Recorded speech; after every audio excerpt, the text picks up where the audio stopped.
Well, good evening and welcome to our virtual Lenten series for 2026 and welcome to week 4. It's lovely to have you back with us, and we've got some tremendous readings to explore for this coming week. David, would you just read our Lenten prayer here? Thank you. Loving God, open our hearts and spirits so that we can see others as you see them, so that we can look beyond appearances and see their goodness and their dignity as your children. Take away the blindness that clouds our vision and give us the courage to walk in your light. We pray for the insight to recognize the opportunities you give us to grow as disciples in the season of Lent. Amen. Amen. Thank you, David. And as always, we acknowledge the traditional custodians of the unceded lands on which we gather this evening. We pay our respects to the elders past, present and emerging. So I'm sure that some of our participants, David, have already been putting in their information, but over to you for a little bit of housekeeping. Chris, we have trained. Well, there's already 26 up from what I can see, so they're doing well. We've trained our participants so well. So welcome everybody. I can't believe it's week 4 of our sessions, and I'd like to thank the Trinity that we have in Paul, Mary, and Chris for again spending their time preparing and then sharing their insights this week. As always, if you are seeking accreditation, please pop your name and your email, preferably the email that you registered for the sessions with us, in the chat. Only I and the presenters can see your chat comments. Excuse me. As usual, we welcome questions. So feel free to add any questions into the session. And just one other point, your hours, if you're an educator, your hours will be accredited after the full 6 weeks. So after Easter, really, they'll appear certificates if you're outside of Victoria, or in the TAP system if you happen to be in Victoria. And as well, we welcome all those who aren't teachers, that just purely enjoying and using this time every week to deepen their faith, to spend some time outside of your busy lives, and reflect on the true meaning of Lent. So thank you. Chris, over to you. Okay, thank you, David. Helen Keller, who many of you would have heard about, she was both deaf and blind and dumb as well. I think there were all those areas, but she overcame extraordinary difficulties in her life and conquered them in many, many ways. But it was great to hear from her this saying, it's a terrible thing to see and have no vision, because I think she was someone who had plenty of vision but couldn't see. And our readings, in many ways, this weekend, invite us to reflect on the quality of our vision and sometimes the lack of it. So it's not just sight that we're concerned about, but it's insight that we're called to grow in this journey of Lent. I don't know whether you know of The Little Prince, but one of those lovely sayings from that, it's only with the heart that one can see rightly, and what is essential is invisible to the eye. And this provides a beautiful introduction, I think, into what we have in our first reading, where Samuel will be anointing a new king. So David is going to be anointed by Samuel, and here's the text. The Lord said to Samuel, fill your horn with oil and go. I'm sending you to Jesse of Bethlehem, for I have chosen myself a king among his sons." So when Samuel arrived, he caught sight of Eliab and thought, "Surely the Lord's anointed stands here before him." But the Lord said to Samuel, "Take no notice of his appearance or his height, for I have rejected him." God does not see as we see. We look at appearances, but the Lord looks at the heart. So Jesse presented his 7 sons to Samuel. But Samuel said to Jesse, "The Lord has not chosen these." He then asked Jesse, "Are these all the sons you have?" And he answered, "There is still one left, the youngest. He is out looking after the sheep." Then Samuel said to Jesse, "Well, send for him. We will not sit down to eat until he comes." So Jesse had him sent for, a boy of fresh complexion with fine eyes and pleasant bearing. The Lord said, "Come, anoint him, for this is the one."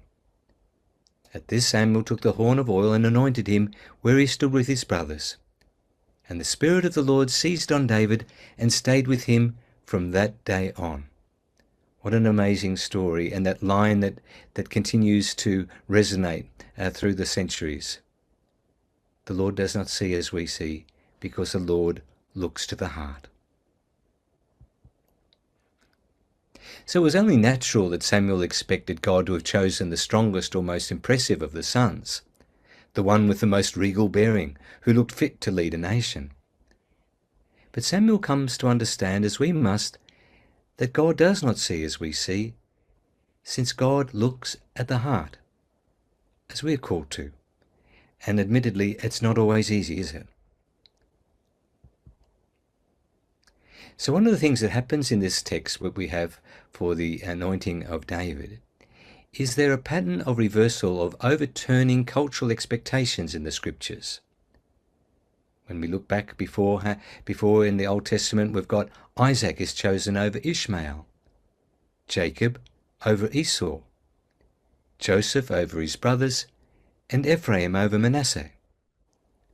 So in the scriptures, God often works in surprising ways, choosing those that we might pass by as powerless outsiders, maybe those we see to be less favoured, frail, or limited.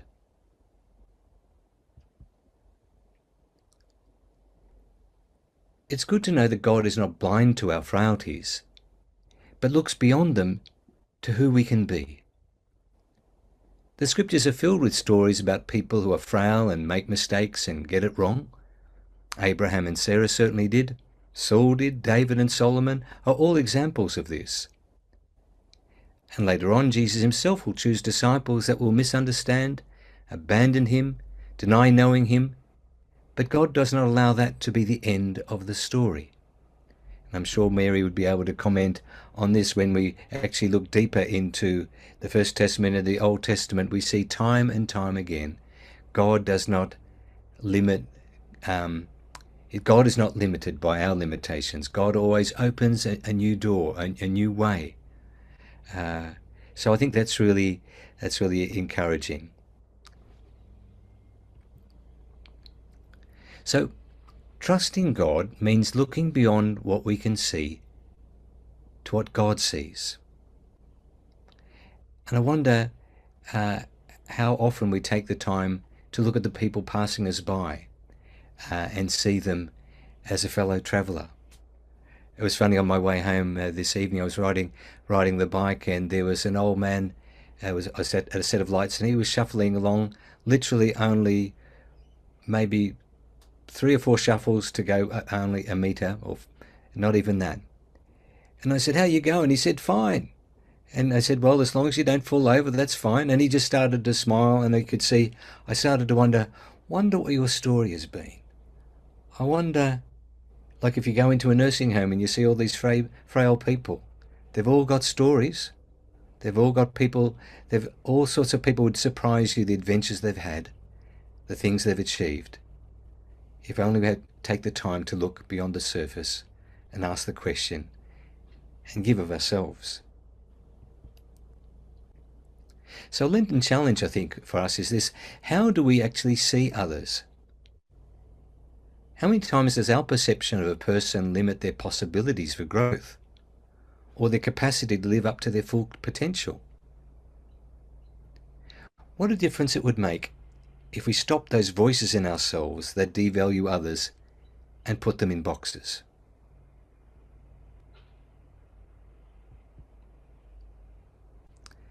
Here's a quote that really impressed me when I saw it just the other day. Labels put people in boxes, and those boxes are shaped like coffins. There's lots of ways we can do harm to one another. I was thinking of this most powerful image of Pope Francis with Vinicio Riva. Imagine what his journey had been, where people had just looked at the appearance there, that condition that he suffered from. And Francis took the time to see as God sees, to embrace Vinicio as a brother. And that's something that our first reading really invites us to see. Look with the heart. Be people of the good news. Be people of the gospel. If we can do that, then maybe we really will be able to enjoy Laetare Sunday and rejoice, because God sees us and we should see one another. Thank you. Thank you very much, Chris. It is certainly a beautiful reading, and they are beautiful readings that we have for this coming Sunday, Laetare Sunday. So you've looked at 1 Samuel 16. I'm going to look at Psalm 23, which is a very familiar psalm to us all. But first of all, I just want to reiterate what Chris has said. God does not see as mortals see, as we see. And Chris opened up this text, and the verse then is followed. It continues, the Lord looks at the heart. So the Lord sees differently. And this psalm is the experience of someone who has seen the action of the Lord in her or his life. And it's marvellous what the person sees. It's only a short psalm. Many of you might know it as Psalm 22, but in the Hebrew it's Psalm 23. It's very familiar, but sometimes we miss the gems that are within it. The psalm isn't so much a prayer as are many psalms, but it's a reflection, almost a statement of belief or even a creed about God. And we see this especially in the metaphors used and the associated imagery. So I will focus tonight on the metaphors. Some think that the psalm paints an idyllic picture, and it can be read that way, but it also can be read as a statement of confidence when faced with real or imminent danger of war or famine. And so many people in our world today might find some consolation, some confidence in their lives as they pray this psalm. So the first and most obvious metaphor is that of shepherd.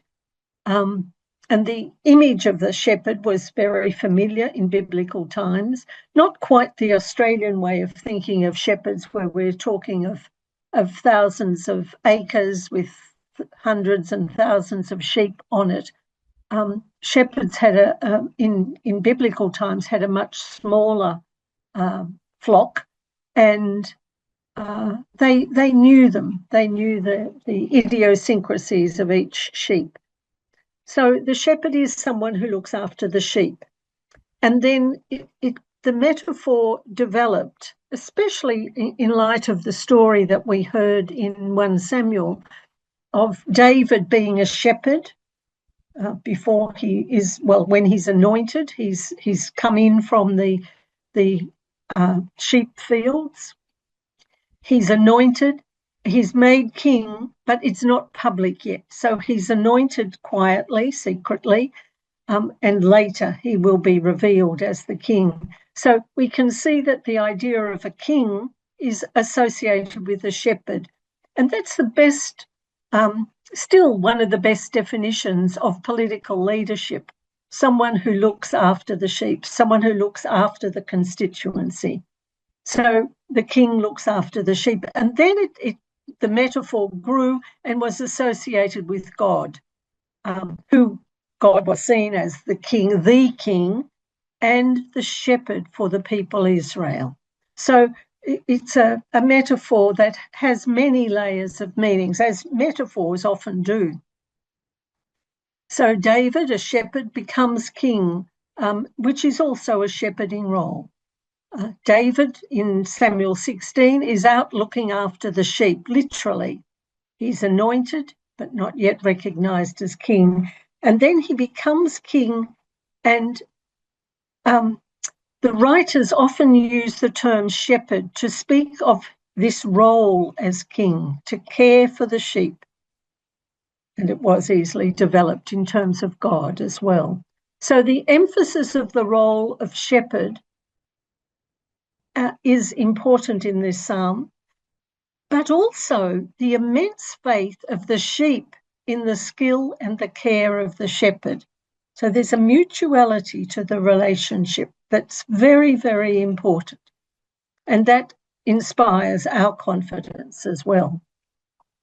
There's another metaphor in this psalm, and we will come to the text of the psalm in a minute, but I think by having a little look at these metaphors, we begin to notice things in the psalm that we may have overlooked. So the metaphor of banquet, and the wealthy experience banquets, and the poor may have served at the banquet, so they experience them from a different angle. But it is the experience of real human beings at the time of the writing of the psalm, and even today, perhaps differently, but even today. So in the psalm, the Lord is the host of this banquet, the one preparing the banquet, the one laying the table for the invited guests. And it's a beautiful, beautiful image of God as the host of the banquet to which we are all invited. And it evokes the question for me, and maybe for you, what banquets have you experienced both literally and perhaps more importantly, metaphorically? And I have recently experienced a banquet of nourishment, I suppose, for me, and I hope I pass it on to my sisters in Jerusalem, because they are too in a war zone, and many, many people ask about them. So that's been a rich banquet for me, a nourishing banquet for me. There are other minor metaphors in this psalm, and I'll just briefly bring your attention to them. Fresh green pastures. This is on the Mount of Beatitudes in the Holy Land. Fresh green pastures, restful waters, path. The valley of darkness, sometimes the word for death is used there probably in an intense form. So the darkest valley, but it can also be understood more literally, the valley where some death was encountered. The anointing, having someone anoint your forehead, anoint your feet. That's a beautiful, beautiful symbol. And David, in the first reading, is anointed. And your cup overflowing. We still use that saying, that metaphor for life at its fullness. And then the Lord's house or the temple. So there are other metaphors just in the 6 verses of this psalm. So now we come to the psalm, and it is broken up, but it's the full psalm. And the refrain is from the first verse. The Lord is my shepherd, there is nothing I shall want. And then it goes, the Lord is my shepherd, there is nothing I shall want. Fresh and green are the pastures where he, God, gives me repose. Near restful waters, God leads me to revive my drooping spirit. God guides me along the right path and is true to God's name. if I should walk, or were I to walk, in the valley of darkness, the darkest valley, no evil would I fear. Why? Because you are there with your crook and your staff. With these you give me comfort. You have prepared a banquet for me, which can also mean lay a table. You've prepared a banquet for me in the sight of my foes. My head you have anointed with oil. My cup is overflowing. And even notice here that my head you, God, have anointed with oil. My cup is overflowing. Surely goodness and kindness, and that's that famous word I mention so often, hesed. Surely goodness and kindness or steadfast love shall follow me all the days of my life. In the Lord's own house shall I dwell all the days of my life. And we do dwell in God's house, even on this tiny planet Earth. It's God's creation, and we do dwell in God's house, even though the psalmist is referring to the temple. And then the refrain, the Lord is my shepherd, there is nothing I shall want. Nothing I shall want. Quite beautiful. So did you notice, yes, we used the whole psalm, at which I rejoice, and the first verse is the response. And notice too the tranquility in the words of the psalm, and that the tranquility is found in God, not specifically in the situation. And this is a beautiful, tranquil Australian image, but it's ultimately in God that we find the tranquility, because there can be chaos in this, but it invites us into tranquility. So the links between the readings, not in some ways not so obvious, but something about seeing, and Chris has already taken that up. Samuel sees the biggest and expects this is the one he's to anoint, but no, that's not the case. The psalm, do we see the shepherd and not the banquet? You know, do we see some of the metaphors and not other metaphors? Or the problem and not the shepherd or the host? You know, those sorts of questions. What do we see? In Ephesians, seeing in darkness or in the light? And in John, who sees what? From John's Gospel, who sees what? So how do we need to change our seeing this Lent, our focus, our point of view? And Lent is a time to reaffirm our confidence in God as our shepherd and as the host at the banquet to which we are all invited. So there are many, many rich metaphors in that psalm. And I don't leave you with that last beautiful visual image, which too is a metaphor. Thank you.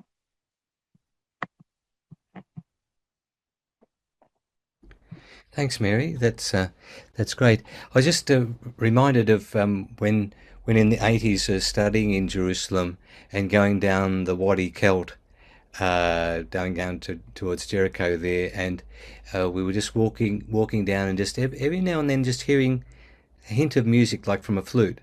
And eventually we came round a corner, and there was a young boy, probably only about 13, and he had about 50 sheep that just so calm, so trusting around it. It's an image that stayed with me always, really, when we think about, because you think all the wealth of the village is with that young boy, and he's moving up there, but the sheep, just to see their complete trust and comfort, that was certainly a gift for me. Yes, as you were talking about the gift of everyone's concern for Trudy and Bernadette, that's a great gift too, isn't it? Because they've been shepherds for many other people too, as we know. Yes, they are. They They are. indeed. Yeah. Thanks. Yeah, that's okay. Paul, would you just say, I mean, we know that in John's Gospel, it's also replete with some imagery of Jesus as the shepherd and the sheep gate, and also as the lamb. Do you want to just say something while you've got the opportunity? I'll give you a couple of minutes if you could just freewheel on that. I think we're doing okay time-wise. Oh, sorry, you've got... It's an important image for John, obviously, and what's interesting is that the story that we'll hear tonight of the blind man finishes up and leads into the Good Shepherd talk. So it's the placement of where the Good Shepherd is important in John and the whole imagery. The other interesting thing about the Good Shepherd is that it also leads to division amongst the people as to how they truly see Jesus. And I think that's the important thing in all these readings for us to see that it is God's vision that we need to be looking for. So, yeah, so the shepherd is an important concept. And if we go back to the very beginning of John's Gospel, John the Baptist says, "Here is the Lamb of God." Um, so and why is that? Because Jesus is the one who will lead the people. Jesus is the one who will sacrifice himself to show a way of care and concern. So I think it is important and continues. Certainly, John picks up this theme of shepherd very strongly. Yeah. Okay. Paul, if I may be bold, sometimes the shepherd follows the sheep literally. You know, it's not always in the lead, it's sometimes following them up. That's certainly true, that we've got to remember in all these images that we sometimes get fixated on one aspect of the image, and so there is the other. So God leads us, and we follow God. So it's a conversation, it's a dialogue, and in different parts of our spiritual journey, that who's following who will be in a different position. Yeah. Okay. Thank you, Paul. Thanks, Mary. We'll just move on then to look at our reading then from Ephesians, and continuing with the theme of looking deeper. I thought this quote might be a helpful one just to think about. God is not the movie, but the light behind the screen. And when we look beyond appearances, we see not chaos, but a single ray of truth illuminating everything that we call life. As a photographer, light is the medium that we work with, and it's amazing how we wait for that time to get that golden light, or sometimes even before there's a blue light, just to be able to see. When we see things in the light, it's amazing, and in the right sort of light. And I think that's what we're called to do. And Paul is going to be continuing the reflection on looking deeper, seeing things as they really are, and not just seeing, but responding and changing things that need to be changed. Yep, there we go. No problem. Okay, here's our reading. So I've just given it the heading "Be Light." And so I've got the text here and giving some just structure to it in terms of what you see in the blue text, and the white's going to be the text from Ephesians itself. So our past. For once you were darkness. Our present. But now in the Lord you are light. So a consequence of that for Paul is of the command. So live, literally walk, as children of light. And the fruit of a life that's lived in the light is, for the fruit of the light is found in all that is good and right and true.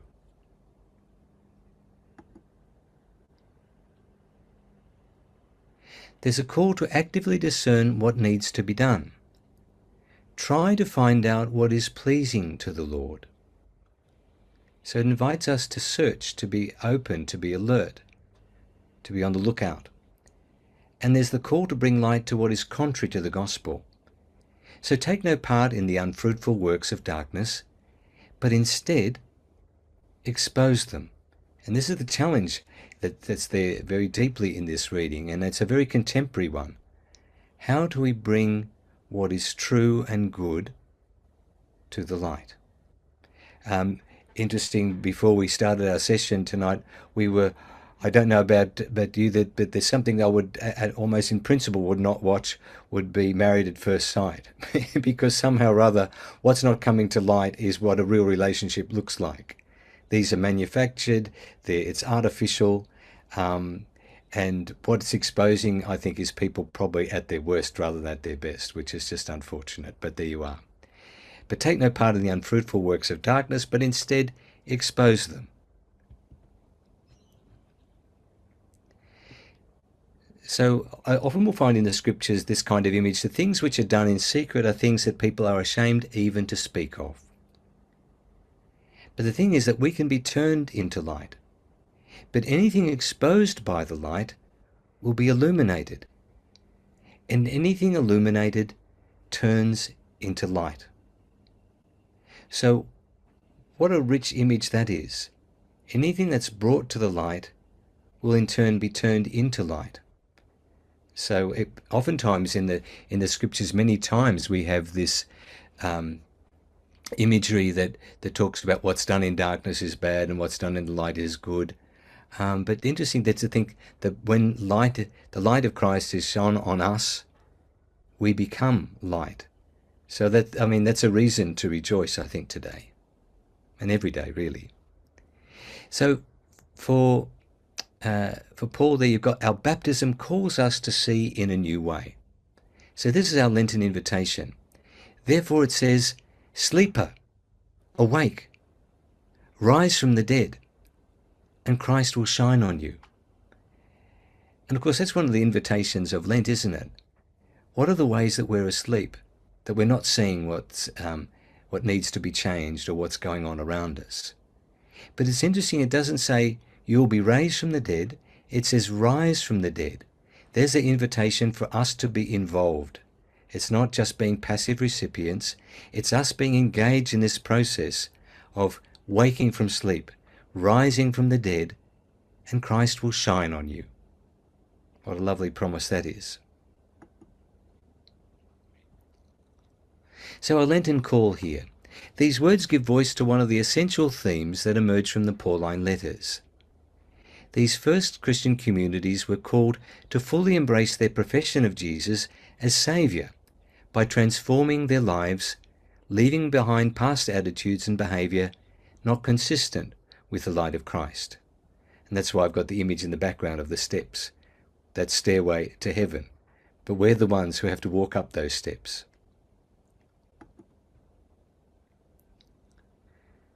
So it's not so much a matter of earning salvation as it is of allowing that light to fully penetrate our lives so that we can fully embrace our lives as disciples. So the call to discover what the Lord wants is an invitation to judge wisely what will lead to a life that is consistent with the gospel we proclaim. Or often in Paul, you will find this, be who you are. You have been saved, so live like it. Embrace it. Be who you are. So coming into the light is a challenge, but the point is don't let fear hold you back. As Ernest Hemingway said, we are all broken, but that's how the light gets in. If we were perfect, what need would we have to be illuminated by the love and mercy and compassion of Christ? We're all broken, but that just shows us that we need one another and we need the Lord and we need to grow together. So in Paul's view of the world, it was pretty much dualistic, worlds at war, light and darkness, truth and falsehood, light, life and death. We might think it's simplistic and naive, but we too live in a world of polar opposites in the media and politics and religion. How many of us ask the question, well, how does anyone find the truth? Do you follow CNN? Do you follow BBC? Do you follow Al Jazeera? Do you follow Foxtel? Where do you get the truth? How do you find it? How do you recognize it? Here's something I found on the net the other day. If you don't know about how algorithms work, then you're letting the internet think for you. Algorithms control almost everything you see online, but they don't optimize for truth or nuance. They optimize for engagement.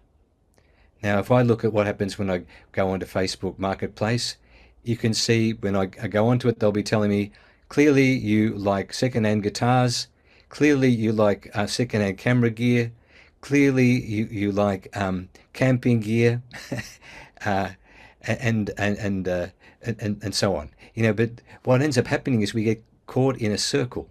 It goes round and round and round. You ask one question that leads you to a feed which keeps coming back to you. So, as it says, 60 to 80% of everyone's news comes from social media. We're all being shaped. The algorithms keep our lens on the world narrow because the only thing matters is engagement and actually buying things more than anything else. Not opinions, not truth, not ideology. Your reaction shapes what you see. And we've got all these deep fakes going on now, and even harder to find what's the truth. So we've got some powerful challenges there. To walk in the light. But not only to recognize what is dark, but to expose it. To recognize and avoid what is fruitless and worthless. And we're challenged to be active participants, not just grateful recipients. And I was thinking about that, looking for truth in a black and white world where the media is coming at us all the time, all the attitudes that we have about what's going on in Iran and in other places of the world. And I was intrigued to see what Pope Leo was saying about the war in Iran just recently. He's been trying to let the light in. So on March 1st, standing at his window overlooking St. Peter's Square, Leo declared that what a tragedy of enormous proportions is now arising. Stability and peace are not achieved through mutual threats, nor through the use of weapons which sow destruction, suffering and death, but only through reasonable, sincere and responsible dialogue. All parties, he said, must halt the spiral of violence before it becomes an irreparable abyss. Interesting, he was told by some people in the States to stay in your lane. Like speaking about the truth, speaking about dialogue, speaking about peace is somehow not staying in your lane. So what I'm seeing here is an example of somebody, our Pope, standing up for the truth, trying to shed light on the darkness of the present moment. And Cardinal Parolin continued, I say, that bombs are not the solution. He went further, describing a world in which the force of law has been replaced by the law of force, a direct indictment of the doctrine undergirding Operation Epic Fury. He questioned whether anyone truly believes that the solution can come through the launching of missiles and bombs. Absolutely. But see, that the challenge there is to say something. Get engaged, because this affects all of us. So Scott McKnight, a biblical scholar in the States, said, yes, the church is part of the good news of Jesus, and the church proclaims the good news of Jesus, but when men and women have only seen churches formed by unhealthy power, celebrity, competitiveness, secrecy, or self-protection, our corporate ecclesial life belies the truth of the gospel. The church can only witness to the truth of Jesus by seeking justice, serving with humility, operating transparently, and confessing and lamenting failures. In other words, being who we're called to be and letting the light of Christ come in.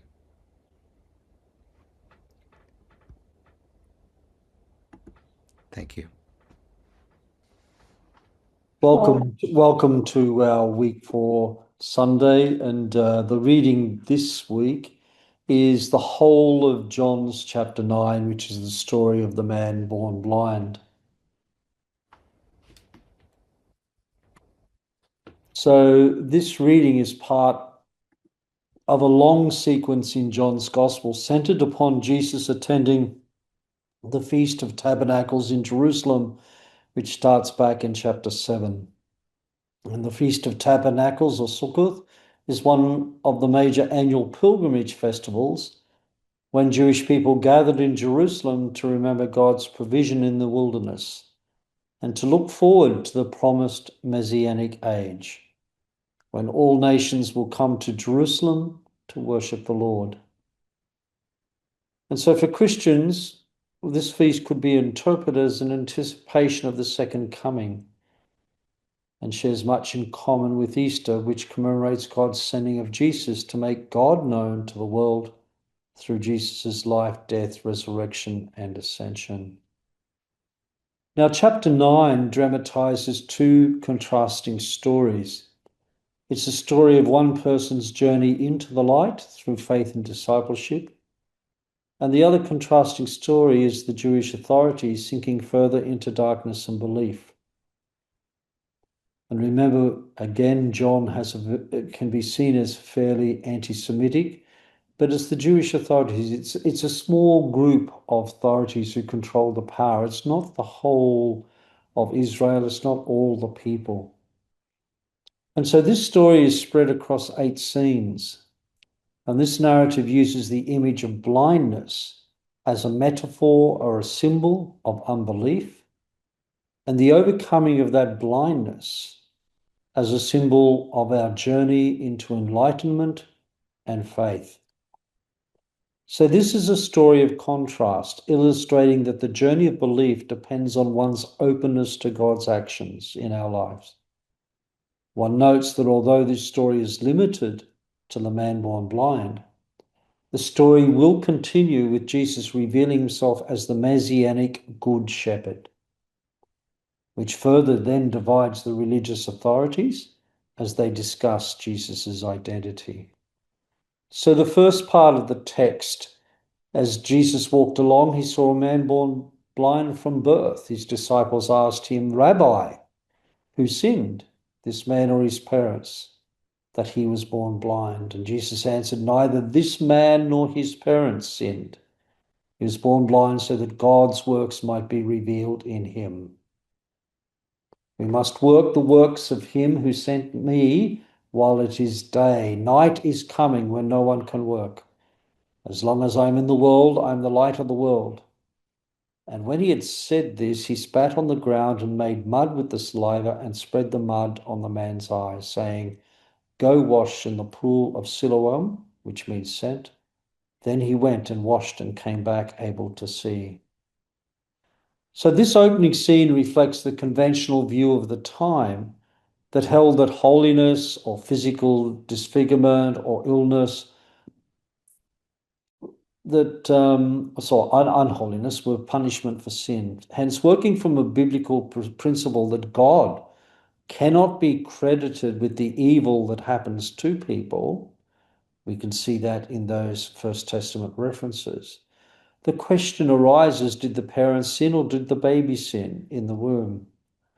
Ultimately, the question that John, the evangelist, is putting forward to us is about human responsibility.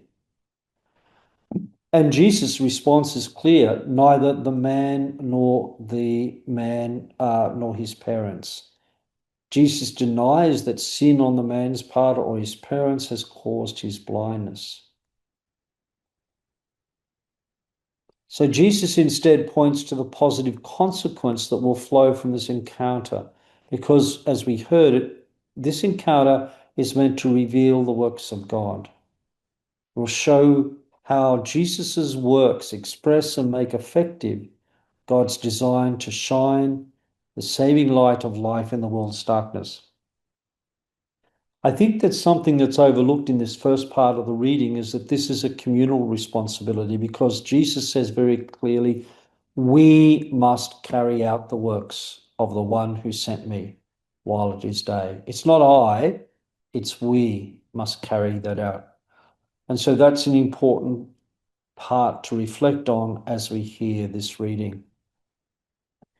And note that there's no explicit request from the man to Jesus. Jesus, impelled by his mission, reaches out to the man and performs a very physical cure. Now, one notes that during the Feast of Tabernacles, water was drawn daily from this pool and carried in procession to the temple. And so it was an acknowledgement of the pool's life-giving role for the population of Jerusalem. And the smearing of mud reflects that physical encounter and being sent, reflects that Jesus has himself been sent from the Father on a life-giving mission. The washing away of mud serves as pointed to the deeper spiritual enlightenment the blind man is about to undergo. Now, earlier, you hear in John's Gospel that he was the life-giving water, who brings living water. Now Jesus proclaims that he is the light of the world. And so the encounter with the man born blind will demonstrate how both these statements are true. And the man responds unquestioningly to Jesus. He goes and washes. And this radical response to Jesus' word is shown by the 4 verbs used in the text. He went, he washed, he came back, and he saw. So as we see in John's Gospel, accepting Jesus' word leads to a miracle. And again, there's little focus on the physical event.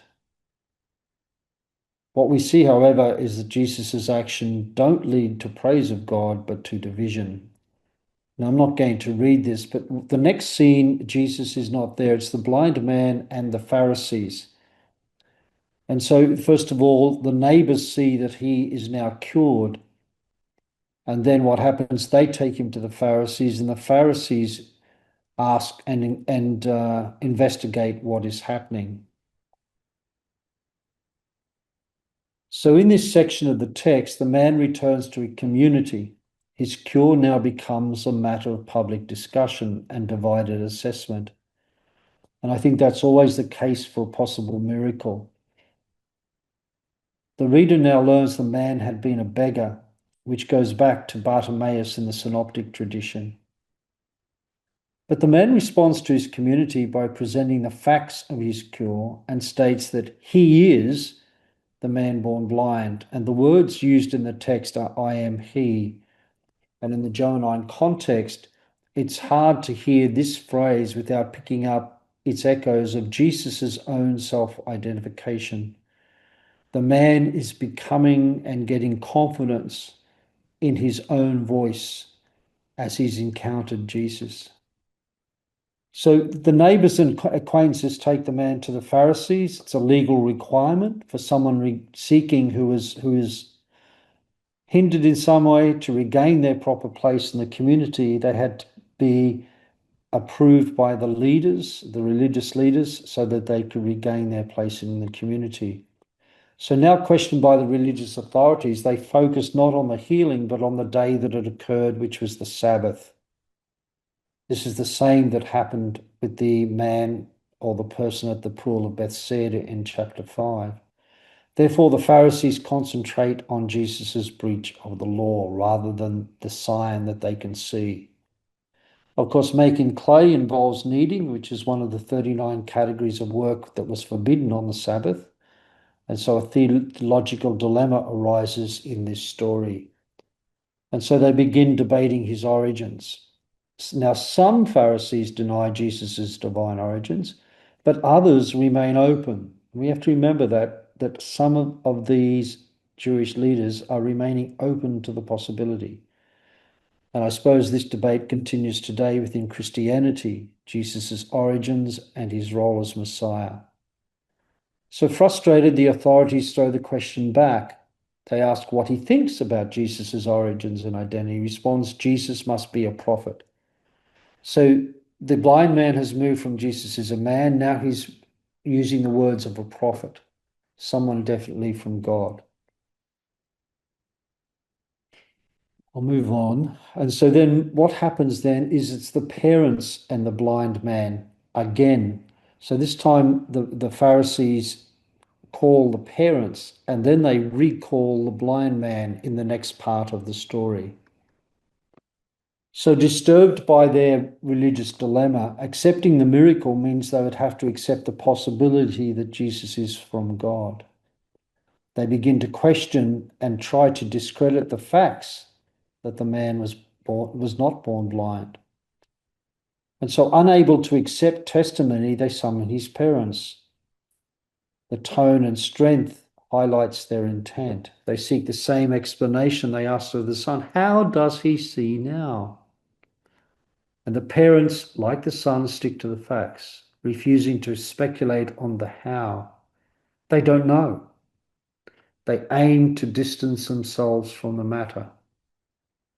So the parents in this story represent those who prefer to stay in their comfort zone rather than face the reality of God's presence, even when there is evidence of a miracle. And the evangelist explains why. Because in this context, anyone who confesses Jesus as the Christ could be expelled from the synagogue. That's what the story tells us. Now, for the parents, that is a significant threat. Culturally and socially, being cut off from one's faith community, and often the main source of communal support, would have been a frightening choice. And consider immigrants or those people who make a choice to change their religion around the world today. They're often cut off from their own cultural and social links.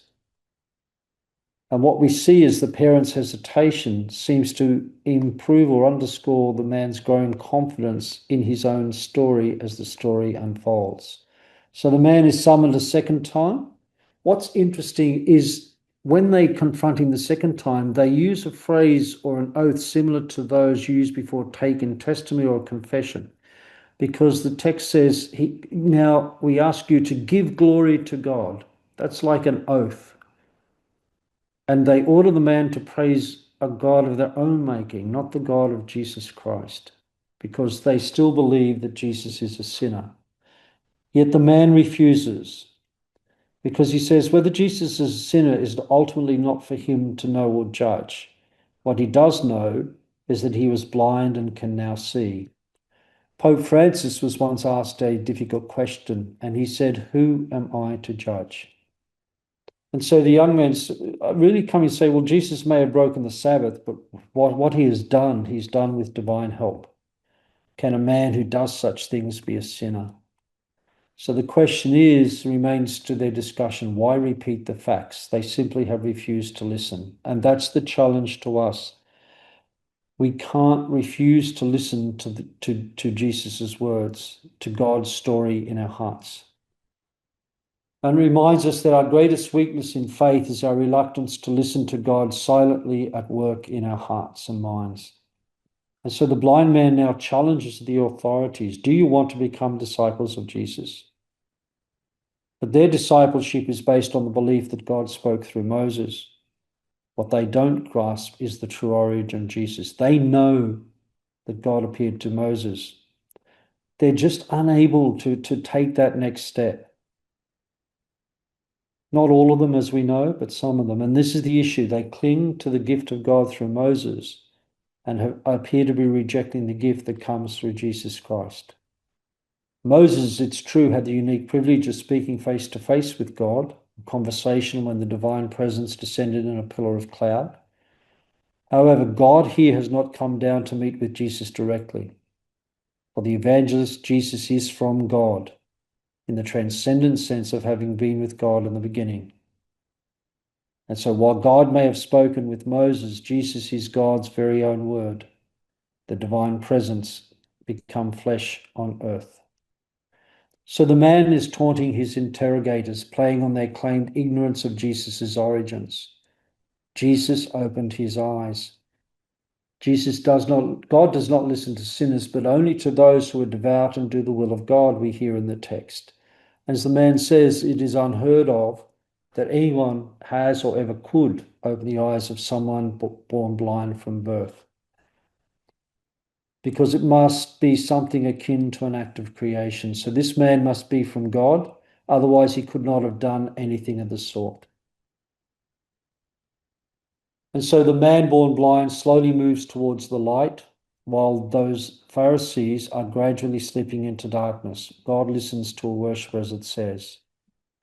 This miracle has no precedent, therefore there must be a special relationship. And the man born blind now draws a conclusion about Jesus.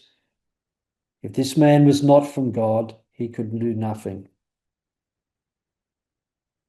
So the miracle has now been retold 3 times. However, faith in Jesus does not simply arise from recounting the facts.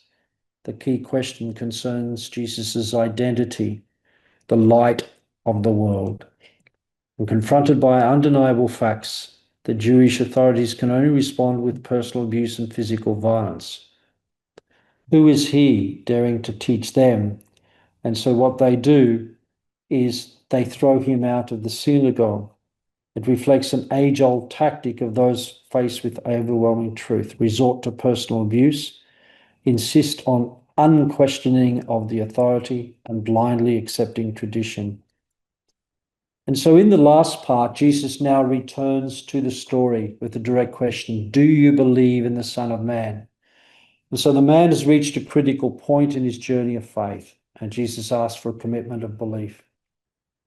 Is he prepared to accept that in Jesus, the man standing before him, whom he can see and hear, he will find God's revelation? Now, the reader has been aware of the Son of Man, a figure who reveals God. However, his full role is yet to be revealed. The man seems confused, but responds with the question. He doesn't know enough. And this time he addresses Jesus. Now he's moved from a prophet to Lord. This is the one, and Jesus says, this is the one you are now seeing. So it's impossible for anyone to see God or come to knowledge of God except through Jesus the Son. So those who believe in Jesus will see, while those who refuse to see are condemned. So moving on, the man's commitment to knowing the Son of Man drives him to seek understanding and believe. And his attitude is presented in this story in contrast to that of the religious leaders. They're satisfied with their idea of God, that God spoke to Moses in the past, and they don't see what is happening now in the story of their own lives. Because they claim to understand how God acts in the world, there's no space for God's revelation through the light of who Jesus is.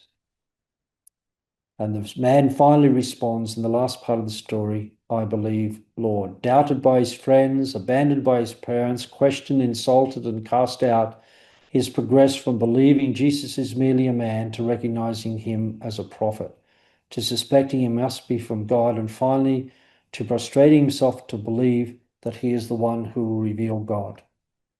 So the conclusion, as the authorities realize they're losing control, they increasingly deny, but their strategy and stubbornness backfires. In the end, they only resort to baseless accusations.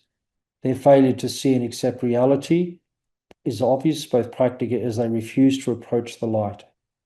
And so those who judge the blind man end up, despite their protest, blind themselves. The story suggests that faith, far from being a retreat into fantasy, actually enhances our ability to see and accept the truth about ourselves, the world, and God's outreach. And so this journey unfolds gradually and may face opposition or criticism from family, social, cultural leaders. It serves a reminder that the early community formed their Christology amid hostility and conflict. So this last comment I just finished with, this account reminds us that it is Jesus' disciples who carry on his works in the world. It's we who have to do it. But it's Jesus' presence that brings the light into the world. And this message will echo the message of the incarnation. God, or Jesus, is God's revelation within the human story. Sorry, it was a long story, but it's a complicated story, and it's a long one, and there are a lot of lessons in that. So thank you very much. Thank you, Paul. That's great. It's not easy to do justice to such a rich text, and the readings that we have for this Sunday are really very rich in many ways. Now there's a question there just came up. Let's see. Can you comment on last week's reflection where we see today now the Samaritan woman as a new disciple going back to spread good news to her community, not just a woman of 5 husbands? Would be interested to know how many on this webcam heard this message in our local churches. The frustration how to frame a question during when we get such rich depth in these sessions and we are immersed in each week's message is, thank you, David. Videos are vital and sorry, questions and reflections are a week later. Thank you all.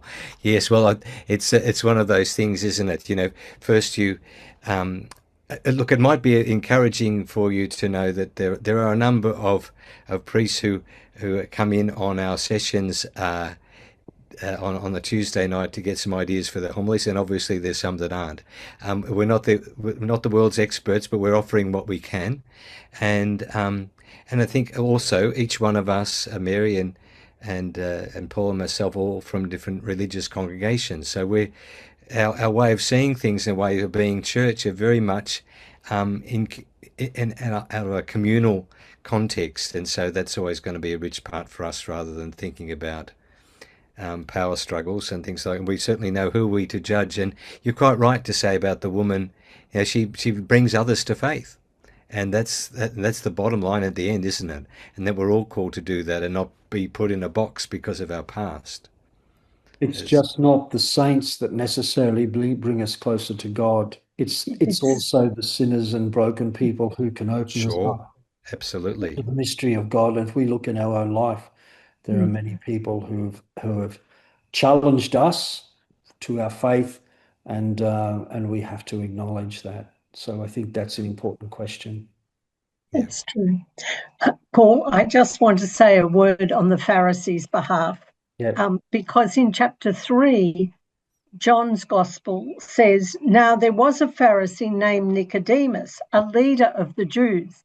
So I think we have to at least unconsciously insert some before Pharisees and the chief priests, because it wasn't even the whole of the group alive then.